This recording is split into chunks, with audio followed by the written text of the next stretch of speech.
구약 성경 437페이지 사무엘상 17장 45절부터 47절까지 저와 여러분이 한 절씩 교독하시고 47절은 함께 읽겠습니다.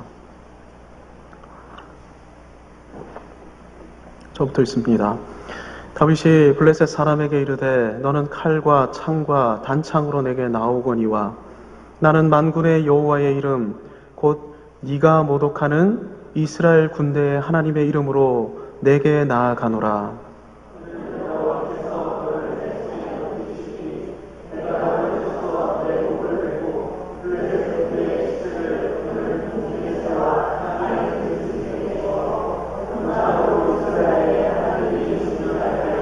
다시 읽습니다. 또 여호와의 구원하심이 칼과 창에 있지 아니함을 이 무리에게 알게 하리라. 전쟁은 여호와께 속한 것인즉 그가 너희를 우리 손에 넘기시리라. 아멘. 오늘 우리가 읽은 본문은 다윗과 골리앗 이야기로 굉장히 잘 알려진 성경의 본문 중 일부분입니다. 교회 다니지 않는 사람들도 너무나 잘 아는 그런 본문인데요. 당시 다윗은 저와 여러분이 잘 아는 것처럼 10대 소년이었습니다. 42절을 보면 다윗은 젊고 붉고 용모가 아름다운 소년이었습니다. 현대인의 성경에서 이 본문을 이렇게 번역을 합니다. 얼굴이 불구스름하고 예쁜 이 꼬마 소년. 여러분, 이 정도로 다윗은 아주 어렸고 심지어는 유약해 보였으며 여성스러워 보여서 전쟁과는 도무지 어울릴 것 같지 않아 보이는 존재였습니다. 하지만 어느덧 이 소년은 전투의 중심부에 오늘 본문에 서고 있습니다. 우리 역사에도 다윗처럼 예쁘장한 소년이 전투에 참가한 일화가 있죠.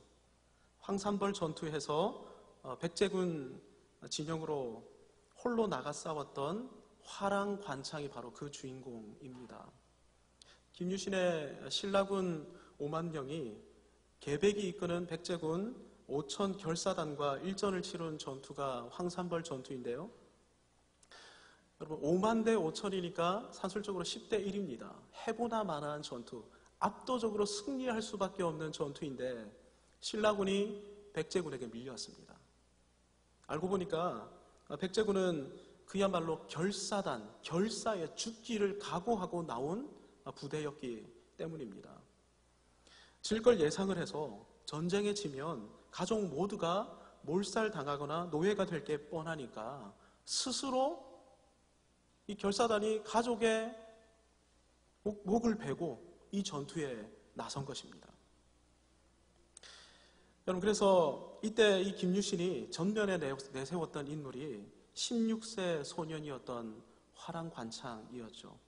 관창이 장렬하게 전사하는 걸 보고 신라군 너희도 악으로 깡으로 싸워라.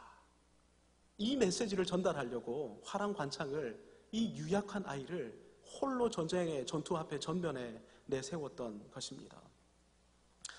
계백은 처음에 관창을 생포한 다음 살려주죠.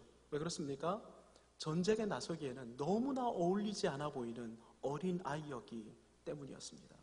다윗과 관창은 여러모로 굉장히 비슷합니다. 나이도 곱상한 외모도 전쟁과 어울리지 않는 모습도 닮은 꼴인데요. 이런 다윗이 전투의 선봉에 오늘 본문에 서고 있습니다. 누구를 마주서고 있습니까? 골리앗을 마주서고 있는 것이죠. 여러분, 성경이 묘사하는 골리앗은 그야말로 살인병기였습니다. 그 존재만으로도 40일 동안 이스라엘 전군을 떨게 만들었던 장본인이었습니다.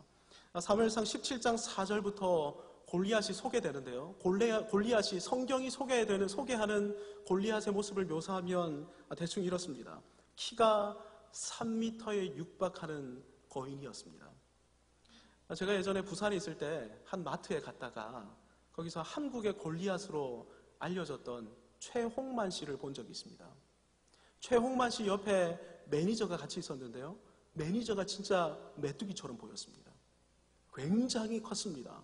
근데 제가 나중에 자료를 한번 뒤져보니까 최홍만 씨의 키가 2m 18cm였습니다. 그런데 골리앗은 80cm가 훨씬 더 넘게 압도적으로 키가 더 큰 것이죠. 골리앗이 입은 갑옷 무게가 57kg입니다. 제가 예전에 군대에서 임관할 때 무게가 64kg였습니다. 지금은 이제 좀 살이 불었는데, 그러니까 웬만한 남자, 좀 살찐 여자, 이거 몸에다 걸치고 움직일 수 있는 그런 자유자재로 칼을 휘두를 수 있는 그런 사람이었다. 여러분 얼마나 덩치가 컸겠습니까? 얼마나 근육질이었겠습니까? 온 몸은 햇볕에 그을려서 구릿빛으로 빛났을 것이고 전장에서 얻은 각종 상처들이 몸에 잔뜩 남아 있었을 것입니다. 여러분 그러니까 이 모습을 종합해서 보면 골리앗은 한마디로 괴물이었던 것이죠. 그러니 같은 사람인데도 골리앗을 지켜보던 이스라엘 용사들이 두려움 가운데 벌벌 떨었던 것입니다. 이 골리앗이 목숨을 걸고 나랑 1대1로 맞짱을 뜨자, 그리고 이 전쟁의 승패를 결정하자라고 말하고 있으니까 이스라엘 장수들이 전부 다 고개를 푹 숙이고 있는 겁니다. 나가면 죽을 게 뻔하거든요. 나만 죽습니까? 여러분 고대 사회에서 대표전을 치르면 그 승패 결과에 따라서 한 국가가 승복해야 됩니다. 내가 지면 나도 죽고 이스라엘도 다 죽는 겁니다. 그러니까 전부 다 고개를 푹 숙이고 있는 것이죠. 장수들이 고개를 떨구고 있으니 병졸들은 말해 무엇하겠습니까? 병졸들도 전부 다 고개를 푹 숙이고 있었습니다. 여러분 이런 상황이 40일간 끊임없이 반복되고 있었습니다. 이스라엘 진영은 공포에 짓눌려 아무것도 하지 못하는 공포에 매여 있는 상태 40일간 이것이 지속되고 있었던 것입니다. 여러분 골리앗은 이렇게나 강력하고 무시무시한 존재였습니다. 골리앗과 싸워야 하는 다윗은 어떻습니까?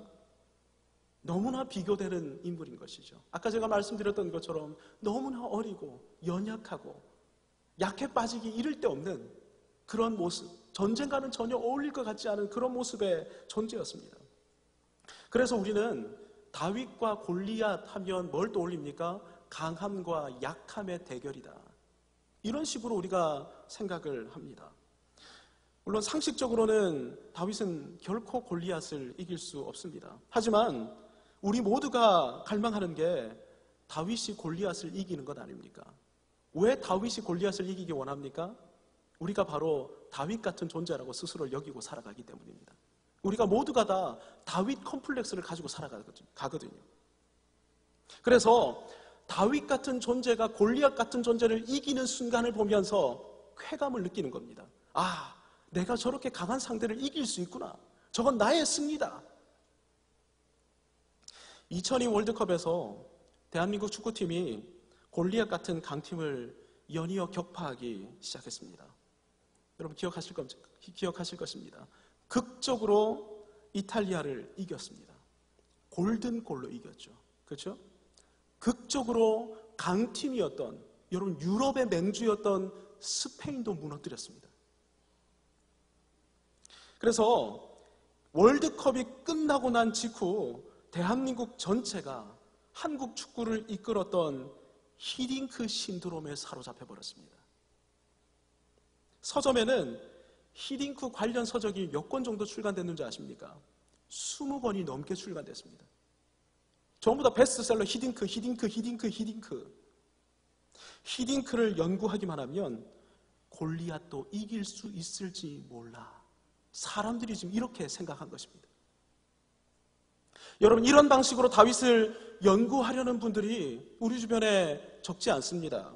다윗을 보니 물맷돌 실력을 연마했다. 자, 골리앗 같은 존재를 이기려면 실력을 개발해야 돼. 실력을 키워야 돼. 다윗은 홀로 있는 시간에도 자기 관리를 철저히 했다. 자, 골리앗을 이기려면 자기 관리, 시간 관리를 철저히 해야 돼. 다윗은 사울의 어색한 갑옷을 입는 것을 거절하는 대신 가장 익숙한 무기인 물맷돌을 가지고 골리앗을 상대했어. 자, 그러니 골리앗을 물리치려면 단점을 없애려고 들기보다는 장점을 개발해야 돼. 장점에 더욱 집중해야 돼.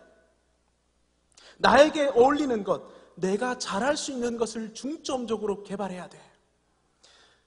여러분, 다윗이 물맷돌을 골라나갈 때 돌을 몇 개 골라나갔는지 아십니까? 5개를 골라나갔습니다. 매끈한 조약돌 5개를 딱 들고 갑니다. 자, 이걸 보니까 우리에게도 신앙의 5가지가 필요해. 신뢰, 믿음, 훈련, 용기, 헌신, 이런 덕목을 갖추게 되면 다윗 같은 우리라도 골리앗 같은 존재를 무너뜨릴 수 있어. 여러분, 이렇게 성경을 읽으시려면 성경을 읽지 마시고 차라리 시중 서점에 가셔서 히딩크 연구서를 한번 읽어보시는 게 더 빠를 수 있습니다. 성경은 이런 걸 말씀하는 책이 아닌 것이죠. 다윗 같은 존재가 골리앗 같은 존재를 물리치는 10가지 방법. 여러분, 성경은 이걸 말하는 책이 아닌 것입니다. 그렇다면 하나님은 본문에 기록된 사건을 통해서 우리를 향해, 그 당대 이스라엘 백성들을 향해 무엇을 말씀하시려고 하시는 것일까요? 무엇을 말씀하고 계시는 것일까요? 여러분, 성경을 이해하려면 흐름을 알 필요가 있습니다. 어떤 흐름으로 지금 이 본문이 흘러가고 있다 하는 것을 기억해야 될 필요가 있는 것입니다. 본문의 사건도 마찬가지입니다. 사무엘상의 흐름을 알아야 하고, 이 흐름 속에서 본문을 읽을 때 본문의 의도, 하나님께서 이 본문을 통해서 말씀하시려고 하는 하나님의 의지, 그것을 깨달을 수 있는 것이죠. 사무엘상에서 가장 중요한 사건이 사무엘상 16장에 등장하는 사건입니다. 여러분, 이 16장을 이해하려면 16장까지 15장까지 어떤 흐름으로 오고 있는가를 파악할 필요가 있습니다. 사무엘상 1장부터 8장까지의 중심 인물이 선지자 사무엘입니다. 그리고 9장부터 15장까지의 중심 인물이 이스라엘의 첫 번째 왕이었던 사울이죠. 여러분, 이 15장까지의 요점이 무엇인고 하니 하나님께서 하나님을 대신할 왕을 이스라엘에 세우셨다 하는 것입니다. 이전에는 하나님이 선지자들을 통해서, 말씀을 통해서 이스라엘을 통치하셨는데, 이제는 하나님께서 눈에 보이는 어떤 한 사람을 택하셔서 그를 통해서 이스라엘 백성들을 통치하시는, 여러분, 이것이 사무엘상 1장부터 15장까지의 요점인 것입니다. 하나님 대신 이스라엘을 통치하고 하나님 대신 이스라엘을 하나님 나라로 세울 왕, 하나님께서 이스라엘 백성 가운데 한 사람을 이런 왕으로 세우셨다. 여러분, 이것이 요지인 것입니다. 그래서 누구를 세웁니까? 사울을 왕으로 세우시죠. 그런데 사울이 하나님이 원하시는 왕이었습니까? 아닙니다. 사울은 실패한 왕이었습니다. 그의 통치를 통해 하나님의 이름이 드러나고 하나님의 영광스러운 통치가 나타나야 했지만, 사울은 하나님의 이름과 하나님의 영광이 아니라 자기 이름과 자기 영광에 몰두했던 존재였습니다. 자기를 드러내고 자기를 과시하려고 했고, 하나님의 나라 이스라엘을 사울 자신의 나라로 변질시키려 했던 인물이 바로 사울이었습니다. 그래서 하나님께서 주신 승리 앞에서 사울은 하나님을 찬양하는 대신 뭘 합니까? 자기 공적비를 세운 것입니다. 하나님의 승리 앞에서 내가 이렇게 위대한 존재다. 여러분, 세상 왕들은 그렇게 합니다. 그래서 여러분, 북한산에 가면 진흥왕 순행비가 있습니다. 내가 여기 왔다 갔다, 여기까지 내가 통치했다. 저기 만조벌판에는 뭐가 있습니까? 강괴토 왕이 세운 업적비가 있는 것입니다. 내가 이렇게 위대한 존재야. 여러분, 사울이 이렇게 했던 것입니다. 나는 이렇게 위대한 존재야. 하나님의 승리 앞에서. 결국 사울은 여호와께 버림받게 되는데요, 사울이 버림받게 되는 사건이 사무엘상 15장에 소개됩니다. 사울은 하나님의 명령을 따라 아말렉 심판을 위한 전쟁에 출정해서 대승을 거두게 되는데, 하나님께서 명령하셨던 것이 아말렉을 심판해서 진멸하라는 것입니다. 아무도 남겨두지 말라는 것입니다. 왜냐하면 하나님께서 출애굽할 때 이스라엘 백성들에게 내가 아말렉과 대대로 싸울 것이다, 이렇게 말씀하셨던 하나님의 약속을 이루겠다는 것입니다. 그래서 내가 승리를 줄 테니까 너 가서 완전히 진멸해라, 하나님께서 이렇게 명령하셨습니다. 그런데 사울은 왕을 사로잡아 옵니다. 아각을 사로잡아 옵니다.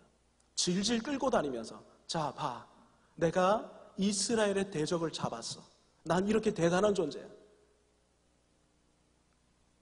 수많은 전리품들, 괜찮은 소와 양들 다 끌고 온 겁니다. 하나님께서 모든 걸 없애라고 분명하게 명령하셨는데 하나님의 명령을 아무렇지 않게 무시해 버린 것이죠. 대놓고 하나님의 명령을 무시하는 왕은 여러분 이스라엘과 아무런 상관없는 존재입니다. 이스라엘 왕이 아닙니다. 이런 존재는 이스라엘 왕이 아닐 뿐만 아니라 하나님의 백성도 아닌 것이죠. 그래서 하나님은 사울을 버리십니다. 여러분, 하나님이 사울을 버리셨다라고 분명히 말씀을 하지만 실제로는 사울이 하나님을 버린 것입니다. 나 하나님 필요 없어요. 나 스스로도 잘할 수 있어요. 하나님께서 왜 이런 인물을 이스라엘 초대 왕으로 세우셨습니까? 하나님의 실수입니까? 아닙니다. 진짜 왕이 더 돋보이도록 들러리로 세우신 것입니다. 만세전부터 하나님의 계획은 유다 지파에서 왕이 나오는 것입니다. 사울은 유다 지파가 아니라 베냐민 지파 사람이죠. 여러분, 그래서 우리가 두렵고 떨림으로 살 필요가 있습니다. 하나님께서 나를 사용하시는 것 같아 보일 때, 나를 세우시는 것 같아 보일 때 굉장히 두렵고 떨어야 되는 것입니다. 하나님께서 계획하신 진짜 왕이 사무엘상 16장에 등장합니다. 유다 지파 이새의 아들 다윗. 이 다윗이 하나님이 세우시는 왕이다, 사무엘상 16장이 말하고 있는 내용입니다. 다윗을 왕으로 세우기 위해 하나님은 선지자 사무엘을 이새의 가정으로 보내셔서 다윗에게 기름을 부으십니다. 다윗을 기름 부음 받은 자로 세우신 것입니다. 무명의 소년 다윗. 들판에서 양이나 먹이고 있던, 가정에서도 천대받던 목동 다윗을 기름 부음 받은 존재, 왕으로 하나님께서 성별해서 세우신 것입니다.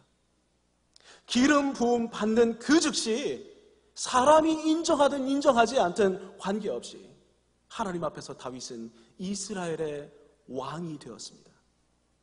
하나님을 드러내고 하나님을 대신해서 이스라엘을 하나님 나라로 세울 왕으로 이 10대 소년이, 어리고 유약한 존재가 성별되어 세워졌던 것입니다. 그래서 사무엘상 16장을 보면 기름 부음 받은 그 즉시 다윗이 여호와의 성령에 크게 감동되니라, 이렇게 성경이 기록하고 있는 것입니다. 성령으로 충만케 된 것이죠. 사울에게 있던 여호와의 영이 사울을 떠나서 다윗에게로 오셨다라는 것입니다. 여러분, 오늘 본문을 바로 이 관점으로 읽어야 하는 것입니다. 다윗이 물맷돌을 얼마나 잘 던졌는지, 얼마나 용맹했는지, 물맷돌 5개는 어떤 신령한 의미가 있는지, 이런 것도 파악하려면 파악할 수 있습니다. 그런데 이것이 요지가 아닌 것입니다. 이것이 포인트가 아닌 것입니다. 여호와께서 세우신 진짜 이스라엘의 왕은 누구인가? 그 왕은 어떤 존재인가? 그 왕은 무엇을 하고 있는가? 여러분, 오늘 본문을 통해서 하나님이 오고 오는 이스라엘 백성들에게, 그리고 지금 21세기를 살아가는 그리스도인들에게 이것을 선포하기를 원하고 계시는 것입니다. 여러분, 그래서 본문을 보십시오. 버림받은 왕 다윗은 골리앗 앞에서 아무것도 하지 못합니다. 왜요? 그는 버림받은 왕, 겉으로는 표면적으로는 왕이었지만 이제 더 이상 실제적으로는 왕이 아니었기 때문입니다. 하나님을 대신하는 존재가 아니었던 것입니다. 그래서 모든 장수들이 두려움 가운데서 머리를 박고 있을 때 사울 역시 하나님을 대신해야 되는 이 존재도 머리를 박고 두려움 가운데 애워싸여 있는 것입니다. 사울은 이제 하나님을 대신하는 존재와는 아무런 상관이 없었던 것이죠. 하나님께서는 두려움에 붙들려 있는 이스라엘 앞에 진짜 왕을 보내십니다. 아무도 주목하지 않고, 심지어 그의 형에게 괄시받고 천대받은 존재였지만 진짜 왕을 그곳에 파송하신 것입니다. 하나님을 대신하는 존재로, 하나님을 대신해서 이스라엘에게 하나님의 영광을 드러낼 존재로 다윗을 이 전장에 파송하고 계시는 것입니다. 그래서 여러분, 오늘 본문에 등장하고 있는 다윗은 단지 어리고 예쁜 소년이 아닙니다. 그는 더 이상 작고 연약한 존재, 약함의 대명사가 아닙니다. 왜 그렇습니까? 다윗은 성령에 크게 감동된 하나님의 사람이었기 때문입니다.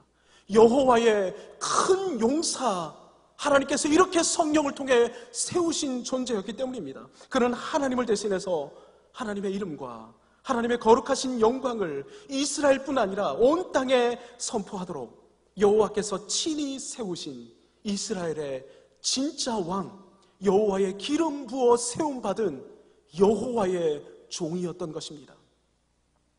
두려움에 벌벌 떨고 있던 이스라엘 앞에 여호와의 큰 용사 다윗이 나와 섰습니다. 하나님을 대신하여 이스라엘을 구원할 여호와의 용사가 되어 전장의 맨 선봉에 서고 있는 것입니다. 하나님과 하나님의 백성을 대적하는 괴물 같은 존재 골리앗을 마주하고 있는 것이죠. 여러분, 그래서 우리는 이 본문에서 다윗을 더 이상 우리처럼 작고 연약한 존재로 보아서는 안 됩니다. 성령 충만한 여호와의 기름 부음 받은 왕으로 오늘 본문을 읽어야 하는 것입니다. 여러분, 이 왕이 골리앗에게 어떻게 나아가는지 45절에 나와 있습니다. 다윗이 블레셋 사람에게 이르되 너는 칼과 창과 단창으로 내게 나오거니와 나는 만군의 여호와의 이름 곧 네가 모욕하는 이스라엘 군대의 하나님의 이름으로 내게 나아가노라. 다윗이 뭐라고 이야기한다고요? 나는 만군의 여호와의 이름으로 내게 나아간다. 여러분, 성령 충만한 하나님의 사람, 하나님께서 기름 부어 세우시는 왕이 어떤 존재입니까? 만군의 여호와의 이름과 영광으로 충만한 존재인 것입니다. 그래서 다윗은 죽음의 공포로 가득한 이 숨막히는 순간에 홀로 가장 자유롭고 가장 생기 충만한 존재로 서 있었던 것입니다. 모두가 자신을 주목하는데 전혀 주눅들지 않았습니다. 그래서 갑옷도 벗어놓고 자유롭게 나아가서 돌멩이도 골라서 줍고, 그러면서 칼과 창으로 무장한 골리앗 앞에서 나는 만군의 여호와의 이름으로 내게 나아간다. 성령 충만함 가운데 여호와의 영광으로 충만한 상태에 있는 존재, 바로 그가 여호와의 기름 부어 세우신 왕인 것입니다. 하나님께서 하나님의 백성 이스라엘에게 왜 골리앗 같은 괴물을 보내시는 겁니까? 하나님께서 왜 이 전투에 기름 부음 받은 다윗을 출정시키시는 것입니까? 46절에서 다윗이 다음과 같이 그 이유를 밝힙니다. 오늘 여호와께서 너를 내 손에 넘기시리니 내가 너를 쳐서 네 목을 베고 블레셋 군대의 시체를 오늘 공중에 세워 땅에 들짐승에게 주어 온 땅으로 이스라엘에 하나님이 계신 줄 알게 하겠고. 왜 나아간다고요? 왜 골리앗을 보내신다고요? 온 땅으로 이스라엘에 하나님이 계신 줄 알게 하시기 위해서, 하나님이 어떤 분이신지를 온 땅에 선포하시기 위해서, 그래서 골리앗 같은 괴물을 보내실 뿐만 아니라 그 순간에 성령 충만한 진짜 왕 다윗을 보내고 계신다 하는 것입니다. 하나님의 이름을 드러내고 하나님의 영광을 선포하고 하나님의 위대하심을 증거하기 위해. 그래서 하나님께서 때로는 하나님의 백성에게 괴물 같은 골리앗도 보내시고 우리를 얼어붙게 만드는 공포스러운 현실도 직면하게 하시는 것입니다. 왜요? 이때보다 더 하나님의 위엄을 찬란하게 경험할 수 있는 기회가 없기 때문입니다. 하나님께서는 기름 부음 받은 자를 통해 골리앗을 무너뜨리심으로 하나님의 위엄을 온 천하에 드러내시는 것이죠. 하나님을 대신하는 왕을 통해 하나님의 승리를 선포하시는데 이때 여호와의 위엄이 온 땅에 드러나게 되는 것입니다. 이 일을 위해 하나님께서 골리앗을 우리 앞에 보내신다는 것입니다. 여러분 47절 우리가 읽었는데 우리 함께 47절을 읽도록 하시겠습니다. 함께 읽습니다. 또 여호와의 구원하심이 칼과 창에 있지 아니함을 이 무리에게 알게 하리라. 전쟁은 여호와께 속한 것인즉 그가 너희를 우리 손에 넘기시리라. 아멘. 여호와께서 기름 부음 받은 자를 세우시는 이유가 결국 여기에 있는 것이죠. 여호와의 구원하심을 나타내는 것 말입니다. 여러분 구원이 어떤 것입니까? 소극적으로는 골리앗이 무너지는 것입니다. 적극적으로는 모든 전쟁이 여호와께 속했음을 하나님께서 선포하시는 것이죠. 그래서 어떤 전쟁 앞에서도 너희는 두려워 떨 필요가 없다. 여러분 이것이 참된 구원입니다. 하나님은 기름 부음 받은 자의 승리를 통해 전쟁이 여호와 하나님께 속한 것임을 오늘 본문을 통해 우리 가운데 선포하고 계시는 것입니다. 기름 부음 받은 자의 승리, 기름 부음 받은 자, 여러분 아마 제자 훈련을 통해서 배우셨을 것입니다. 헬라어로는 뭡니까? 그리스도이죠. 하나님은 다윗을 통해 기름 부음 받은 자, 즉 그리스도의 승리를 이스라엘 백성들에게 예견하고 계시는 것입니다. 이런 존재가 와서 너희에게 승리를 줄 거야. 다윗을 보면서 이런 존재가 너희에게 참된 승리를 주게 되는 것, 너희들 이것을 전망해야 돼. 이것을 기대해야 돼. 그리고 우리를 향해 뭐라고 말씀하십니까? 2000년 전 십자가를 끊임없이 기억해. 그러면 너희들 승리하게 될 거야. 어떤 골리앗 앞에서도 두려워 떨지 않게 될 거야. 내가 영원하고도 궁극적이고도 완전한 승리를 너희에게 주었어. 내 아들을 바라봐. 여러분 오늘 본문을 통해서 하나님은 우리의 시각을 2000년 전 십자가 앞으로 그리고 2000년 전 부활의 사건 앞으로 우리의 시선을 집중시키기를 원하고 계시는 것입니다. 우리의 현실에는 매번 다른 모습의 골리앗이 나타납니다. 조금씩 모습을 달리하지만 항상 현실적이고 매번 공포스럽습니다. 사람이라면 누구나 골리앗 앞에 서야 하죠. 돈이 많아도 권력과 명예를 가지고 있어도 사람이라면 누구나 골리앗 앞에 설 수밖에 없습니다. 제 모교회 선배 중에 사법연수원 30기 수석 졸업자가 있습니다. 여러분 사법고시 수석 합격보다 훨씬 더 어려운 것이 사법연수원 수석 졸업입니다. 이 선배가 졸업하자마자 수료하자마자 우리나라 4대 법무법인 중에 한 곳에서 변호사로 이분을 모시고 갔습니다. 회사에서 유학을 보내줘서 하버드 로스쿨에서 국제 변호사까지 취득해서 국제 M&A 전문가로 활약을 했습니다. 항상 1등만 하는 수재였습니다. 돈, 명예, 권력, 거기에다가 극적인 사랑까지 다 움켜진 선배였습니다. 생기기도 굉장히 잘생겼습니다. 여러분 이쯤 되면 골리앗이 없을까요? 아닙니다. 이 선배 부인이 제 교회 동기입니다. 4년 전에 제가 교회 개척을 준비한다고 여유가 있는 집안이니까 전화를 한번 했습니다. 그리고 후원을 부탁했는데 아주 냉정하게 전화를 끊었습니다. 그러다가 몇 개월이 지난 다음 갑자기 거액의 후원금이 교회 통장으로 찍히는 겁니다. 그래서 이 친구 이름으로 들어왔길래 제가 전화를 했습니다. 한창 통화를 하다 보니까 이 선배가 열이 심하게 나서 약을 먹었는데 약을 아무리 먹어도 열이 떨어지지 않더랍니다. 그래서 내과로 내원해서 X선 촬영을 했는데 폐에 큰 덩어리가 보이더랍니다. 내과에서 빨리 대학병원으로 가보시라고. 그래서 대학병원 응급실을 방문해서 CT를 찍었는데 청천벽력 같은 소리를 듣게 됐습니다. 당신 폐암 말기입니다. 여러분, 이게 2015년 1월의 일입니다. 드디어 골리앗을 만나게 된 것이죠. 자신감으로 충만한 인생을 살았던 이 선배가 골리앗 앞에 자신은 아무것도 할 수 없는 존재라는 사실을 처절하게 발견하기 시작했습니다. 나 아무것도 할 수 없구나. 내 실력도 내 능력도 내 외모도 내가 가지고 있는 재산도 아무것도 해줄 수 없구나. 이 사실을 발견했고 무능력과 무기력함에 빠져들기 시작했습니다. 여러분, 이것만 알았다면 인생이 곧바로 붕괴되어서 절망의 구렁텅이로 빠져버렸을 것입니다. 그런데 제 동기의 말에 의하면 남편이 이 와중에 잊어버렸던 예수님을 다시 만나기 시작했답니다.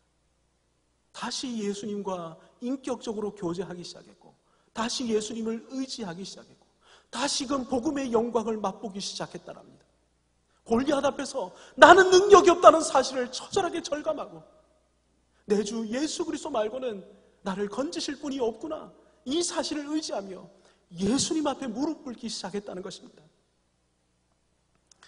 여러분, 이 와중에 예수님을 제대로 만나서 다시금 충만한 회복의 은혜를 맛보기 시작했습니다. 그리고 제 동기도 얼마나 부드러워졌는지 모릅니다.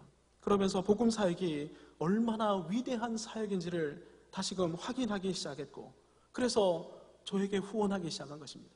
야, 너 복음 사역하는데 내가 후원해줘야 되겠다. 골리앗을 무너뜨리는 기름 부음 받은 자의 승리, 이것이 얼마나 위대한 승리인지를 깨닫게 된 것입니다. 여러분, 그해 2015년 1월에 폐암 말기 진단을 받고 그해 10월에 이 선배는 하나님의 부르심을 받았습니다. 하지만 제 동기와 두 딸은 여전히 평강 가운데 주님의 길을 걷고 있습니다. 기름 부음 받은 자의 승리가 이 가정에 충만히 임하게 된 것입니다. 이 동기는 계속해서 교회에서 어르신들을 섬기고 시니어 대학 반주 사역을 하고 있습니다. 사람들이 피하고 싶은 그 자리에 가서 교회를 섬기고 어떻게 하면 복음의 영광을 이 죽음 앞에 서는 이분들한테 좀 알릴 수 있을까? 이것에 골몰하면서 인생을 여기 헌신하고 있는 것입니다. 여러분, 이 친구도 굉장히 똑똑한 친구였습니다. 고등학교 영어 교사였습니다. 근데 그거 하지 않고 이 사역을 하고 있는 것입니다. 살아있는 동안 골리앗을 만난다. 여러분, 어떻게 하시겠습니까? 그냥 무작정 다윗을 따라하면 됩니까? 히딩크에게서 배우면 됩니까? 여러분이 무언가를 하실 수 있을 것 같습니까? 아닙니다. 진짜 골리앗을 아직 만나지 못해서 그런 것입니다. 진짜 골리앗 앞에 서게 되면 모든 사람은 얼음이 됩니다. 절망에 빠지고 공포에 사로잡혀 꼼짝달싹 할 수 없이 아무것도 할 수 없는 내가 이런 존재라는 사실을 깨닫고 처절한 절망 가운데 빠져들 수밖에 없습니다. 여러분, 하나님께서는 이런 우리를 위해 하나님의 구원을 나타내시기 위해 기름 부음 받은 자 그리스도이신 예수님을 이미 우리에게 보내주셨습니다. 죄와 죽음을 친히 담당하시고 골리앗으로부터 완전히 승리하셨음을 부활로 증명하신 예수 그리스도, 그분을 우리에게 선물해 주신 것입니다. 예수님을 여러분의 구원자로 모셔드리시기만 하면 됩니다. 전쟁이 이제부터 예수님께 속했음을 알고 믿고 신뢰하시면 됩니다. 예수님께 여러분의 인생을 온전히 맡기고 의지하고 그분만 의존하며 살아가면 되는 것입니다. 여러분, 그런 사람들은 더 이상 흔들리지 않는 삶을 살게 될 것입니다. 쓰러진 나를 세우고 나의 빈잔을 채우시는 예수 그리스도의 은혜를 맛보며 살아가게 될 것입니다. 골리앗의 권세를 무너뜨리신 예수님을 사랑하는 성도 여러분, 여러분의 용사로 모셔드리십시오. 그리고 그분의 뒤에 서십시오. 그분이 가시는 길만 따라가십시오. 그분을 절대적으로 의존하십시오. 그분이 골리앗을 무너뜨리시는 그 길을 따라 전리품을 수고하며 예수 그리스도의 크신 이름을 선포하며 살아가시기를 바랍니다. 그분의 아름다움을 묵상하고 여러분을 향한 그분의 사랑과 은혜를 맛보아 아시기 바랍니다. 그리고 그분을 향한 여러분의 사랑과 헌신을 나타내기로 결단하시기를 바랍니다. 기름 부음 받은 자의 승리가 여러분의 삶에 가득하기를 그리스도이신 예수님의 이름으로 축복합니다. 이 시간 주신 말씀을 붙들고 우리 함께 기도했으면 좋겠습니다. 예수 그리스도를 의존하겠습니다. 수많은 골리앗 앞에서 인생의 지혜를 구하는 대신 예수 그리스도를 철저히 더욱더 의존하겠습니다. 기름 부음 받은 자의 승리가 내 삶에 충만하게 하시고 간증이 충만하게 하시고 그래서 사람들에게 절망에 빠져 있는 골리앗 앞에 선 사람들에게 예수 그리스도를 의지하면 된다고, 그분을 신뢰하면 된다고 담대하게 말할 수 있는 그런 삶을 내가 살아가게 해달라고 여러분 자신을 놓고 이 시간 우리 함께 기도했으면 좋겠습니다. 뿐만 아니라 여러분 오늘 특별히 우리 김흥진 사모님을 위해서 기도해 주셨으면 좋겠습니다. 우리 김흥진 사모님 지금 골리앗 앞에 서 계신데 우리 김흥진 사모님의 모습을 보면 기름 부음 받은 자의 승리가 있는 것 같습니다. 흔들리지 않는 평강이 있는 것 같습니다. 이 가운데 여호와의 승리, 기름 부음 받은 자의 승리가 임하게 하여 달라고 여러분 이 시간 특별히 기도해 주시는데 아까 우리 강구사님 기도하셨을 때 여러분 잠시 짐작은 하셨겠지만 오늘 50분간의 수술이 예정되어 있었는데 10분 정도 진행된 다음 경련으로 말미암아 수술을 중간에 포기하게 됐습니다. 그래서 오늘은 마스크를 쓰고 수술을 하셨는데 내일부터는 마스크가 아니라 머리에 고정하는 이 두피를 조금 뚫고 두개골에 이렇게 하는 그런 장비, 철로 된 장비를 쓰시고 내일 모레 그리고 토요일까지 3번의 수술을 진행하시게 됩니다. 중간에 경련이 일어나지 않도록 그리고 집도의가 가장 정확하게 병변에 이 감마 나이프를 조사할 수 있도록 그리고 수술되는 진행되는 과정 가운데 어떤 기계적인 결함도 나타나지 않도록 그리고 사모님이 잘 견뎌내시도록 수술이 성공적으로 끝나도록 여러분 위해서 특별히 기도해 주셨으면 좋겠습니다. 여러분 왜 이걸 특별히 기도해야 되냐면 우리 교회에 이 강단이 달려있는 자리이기 때문입니다. 우리 목사님이 우리 교회에서 모든 사역자가 중요하고 모든 직분이 중요하지만 우리 교회에서 하나님께서 가장 소중히 여기시는 자리가 이 자리이기 때문에 여러분 우리가 특별히 기도하며 나가야 할 줄 믿습니다.